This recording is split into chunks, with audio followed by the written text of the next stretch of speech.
Po yung, vlog ko nung nagpunta ako sa Rome, Italy at, alam natin na itong, St. Peter's Basilica is designed principally po ni Michelangelo, Carlo Maderno, Gian Lorenzo Bernini at Donato Bramante. Pero ang alam lang kasi natin si Michelangelo parang siya yung famous dahil sa kanyang famous na sculpture yung Pieta. Dati puwede kang pumasok sa room na 'to, puwede mong hawakan, pero ngayon hindi na po puwede kasi nung una, inakyat po ito ng isang taong may dalang martilyo tsaka binasag parts po ng sculpture na 'to kaya sinarado na nila. Makikita mo pa rin pero naka-enclose na po siya sa glass. St. Peter's Basilica po ay very famous as a place of pilgrimage. Dito po may mga Pope sa audience every Wednesday at saka ang Pope po ay nagpe-preside ng mga liturgies throughout the year within the Basilica. Ang alam natin kasi na ito yung pinaka-sentro po ng Christian world po, pero hindi po ito yung cathedral. Ang cathedral po ay Saint John Lateran na medyo malayo po sa Vatican. Kung pupunta po tayo ng Rome, dapat hindi natin i-miss yung apat na malaking simbahan. First, yung St. Peter's Basilica. Second, yung Mary Maggiore or St. Mary's Major. Yung St. Paul outside the wall. Tsaka yung cathedral po, yung St. John Lateran.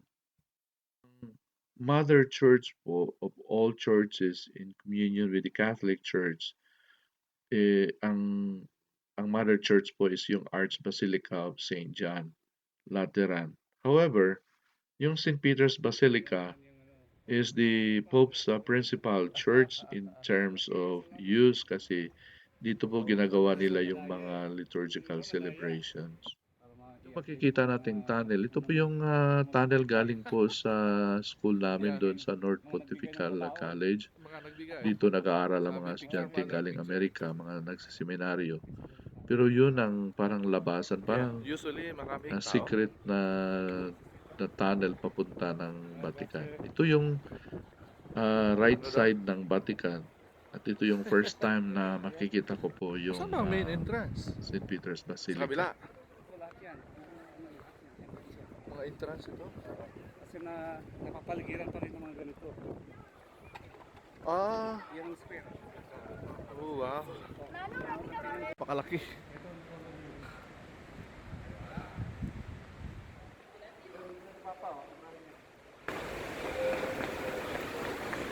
Saan?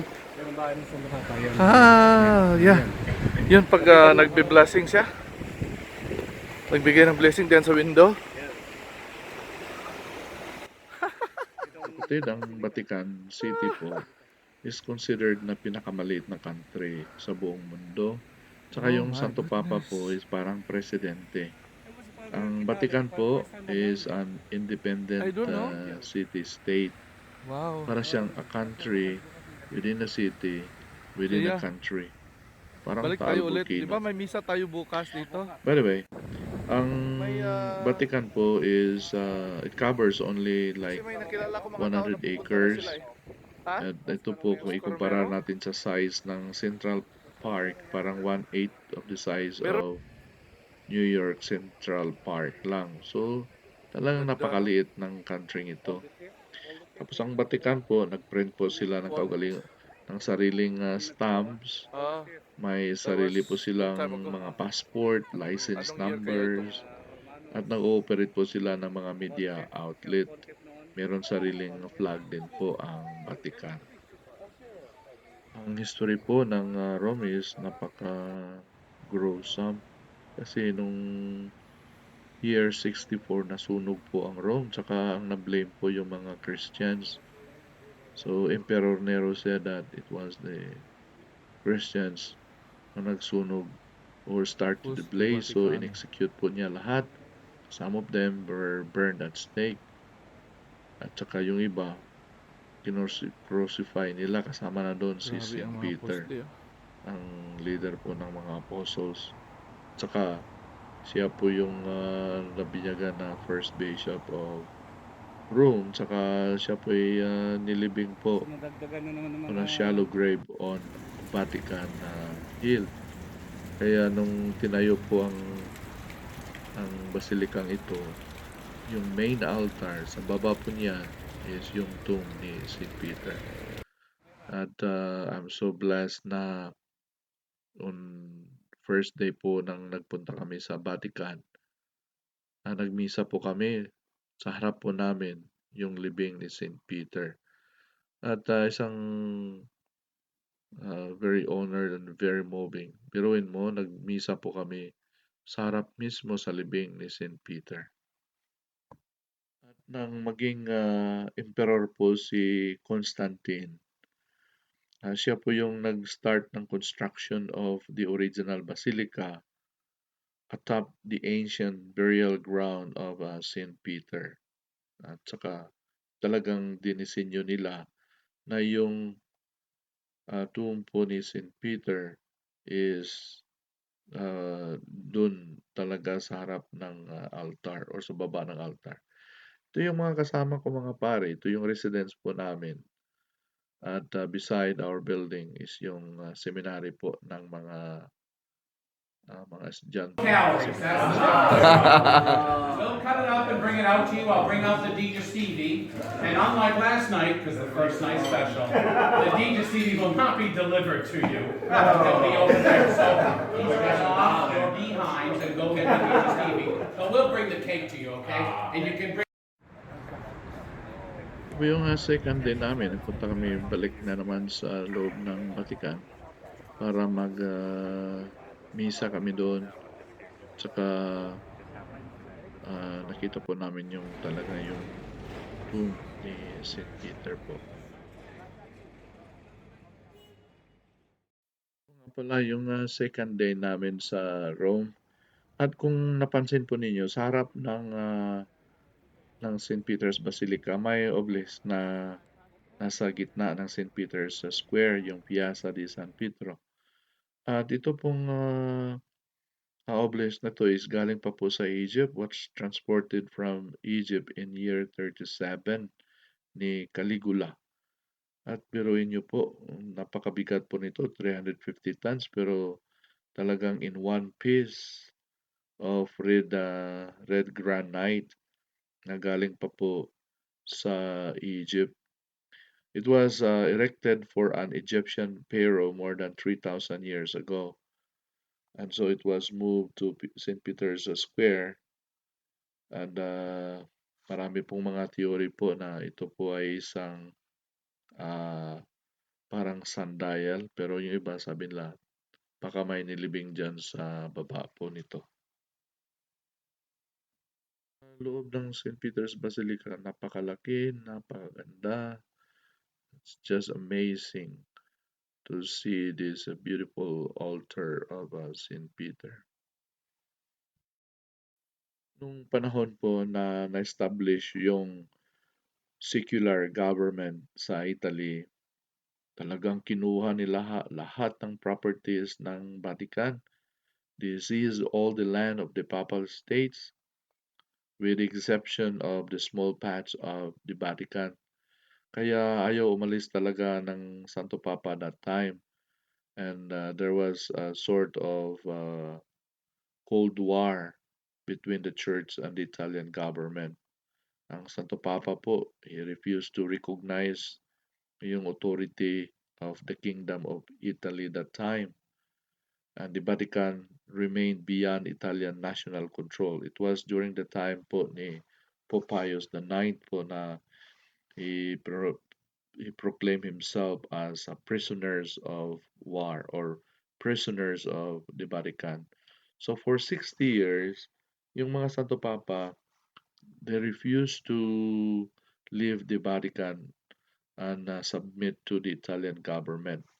It was only during the time of Benito Mussolini na there was this signing of the Lateran Pacts which allowed the Vatican to exist. Saka kinumpensate po nila, binayaran po nila ng $92 million probably $1 billion in today's money. And so the Vatican used this money to grow. I mean, to grow its coffers. And Mussolini, the head of the Italian government that time, signed the treaty on behalf of King Victor Emmanuel III. Tsaka kung pupunta ka ng Italy, talagang maraming mga statues of Victor Emmanuel. Sabi ko nga nung una, sino ba to siya? Siya pala yung king that time. So, ito po yung istorya, napakagandang istorya ng Vatican. At ng panahong may Cold War between the Italian government po, meron ding mga nagpoprotekta po ng Santo Papa. Ito yung tinatawag natin na Swiss Guard. Very recognizable kasi very colorful po yung uniforms nila na Renaissance period pa. They've been protecting the Pope since 1500s. That was Pope Julius II, where they hired Swiss mercenary forces for Pope's personal protection. Hanggang ngayon, sila pa rin yung nagpo-protect po ng Santo Papa. Ito pong mga Swiss Guard po, napakalaki po ng tulong doon sa Vatican. Kasi there was a time na yung Holy Roman Empire Charles V rampage through the city and pinatay po niya mga pare, mga madre. Ito pong Swiss Guard po, sila po yung talagang they fight na maprotektahan po ang Santo Papa. And many of them lost their lives po sa pag-protect lang po ng Santo Papa. At sa loob po ng Vaticani Museum or Vatican Museum, dito makikita natin yung collection, immense collection by the Catholic Church throughout the centuries. So, Renaissance art pa po at probably 70,000 works of uh, Renaissance art, but only 20,000 were on display or are on display. And currently po, marami pong nagtatrabaho sa loob. Parang alam lang natin na Santo Papa at saka mga pari. Pero dahil isa po itong country, malit na country po, meron itong mga different departments po. 40 different administrative, scholarly, and especially restoration department. Yung mga trabaho po sa loob, yung nagre-restore po ng mga arts at saka yung mga collection na ano po ng simbahan. Mini-maintain po nila para hindi po masira. Ito pong Vatican Museum po was founded by Pope Julius II in the 16th century. At isa sa pinaka magandang puntahan po ninyo pag you have the chance to visit is the Sistine Chapel. Its ceiling and walls as decorated or painted by Michelangelo, and the stanze de Raffaello decorated by Raphael are on the visitor's route through the Vatican museums. During my stay in Rome, it's very spiritually fulfilling po.